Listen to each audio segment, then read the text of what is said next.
Good morning. Welcome to Great Transition Strategies Monday Morning Standup. 5 minutes to get your week off to a great start and potentially give you something to help make you more effective. Today's topic, your attention on your attention. Don't worry, I'll make it clear for you today. Okay, I'm Gary Slyman. As an executive coach, I work with high performers just like you to help them build their self-awareness so they understand themselves, how they lead, so they could be more effective and love what they do. All right, your attention on your attention. Last week, we talked a little bit about attention and we talked big picture. What are things you can do to help make you be more attentive? So as we talk about other things here, so let's get into some details here a little bit on attention. Well, quick review. There's a few things there that we talked about. Attention is very powerful. Attention is fragile, and attention is you're trainable. You can train your attention. So as you think about those things, we talked about how to apply that in your day-to-day life as a leader. All right, your attention on your attention now. Where is this coming from? I've been doing some research because I'm working with a client who's really focused on her attention and how she can get better at it. And I've come across this book, Peak Mind, written by a PhD researcher at the University of Miami, Amisha Khan. Been doing it for over a decade.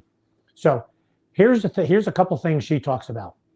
Your attention, first those three things. One, it is very powerful, it's fragile, and you're trainable. Next, there's three types of attention. Three types. And think about these. One, your focused attention, which is your focused attention. She uses the metaphor of flashlight, where you shine your flashlight. Number two is the floodlight, where you back up and you're able to look and see where does my attention need to go, where you can kind of lean back. And then number three, the juggler, how you juggle your attention from event to event or from the broad floodlight to the flashlight. Right? So let's make this really practical. Let's go into last week. Pick an event that was really successful for you, something that went really well. Maybe it was a meeting, maybe it was a budget meeting, a programmatic meeting, calendar meeting, something that went really well. And assess your attention during that event. Assess where you were focused when you need to be focused. Where your flashlight attention, where was it? How did that work? Were you focused on the right people at the right time? Now think of your floodlight attention. When did you shift to your floodlight attention? And you're able to, maybe it was a budget meeting. Someone's presenting numbers and you're really focused on that individual and they're presenting. But then you were able to lean back and realize, read the room. Oh, Bob over there is not engaged. I can see he's not agreeing with what's going on. And you were able to turn the flashlight to him and talk about that. And then maybe get back. Where are we? What do we need to do? Back in. So assess yourself. Flashlight attention when you were focused.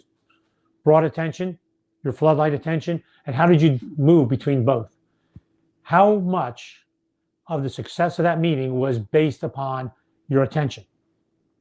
Now, let's pick an event that was not so successful. Maybe you're like, that didn't go as well as I hoped it would go. And now let's assess your attention there. Maybe you walked into that meeting or that event distracted because something else went on. And you're like, you were unable to really focus as you needed because something was background processing, kind of owns you. How well did you do with your flashlight attention? Focus where you needed to, when you needed to. Were you able to do that? Or were you not able to do that because you weren't there? Were you able to step back and look at the floodlight and say, okay, where do I need to focus? So what's a success based upon where you were or where you weren't focused? Did you juggle? How well did you do juggling? So I think paying attention to where your attention is can be extremely important. What I'm finding out is, and I guess I knew this all along, this is confirming it, we do not have the ability to completely control our attention. It's going to wander. But the strength of using our attention is the strength and the ability to bring it back to where it needs to. A strong juggler to bring it back. When it wanders, to realize it wandered and then bring it back. To be able to look at the big picture and understand where I needed to be focused at the right time so you are really present and really good when you need to. Hope you found that helpful. Take a look at this week. Pay attention. Where is my attention today? Where's my flashlight? Where's my floodlight? How am I doing juggling this thing? Have a great week. See you next Monday morning, 8:30.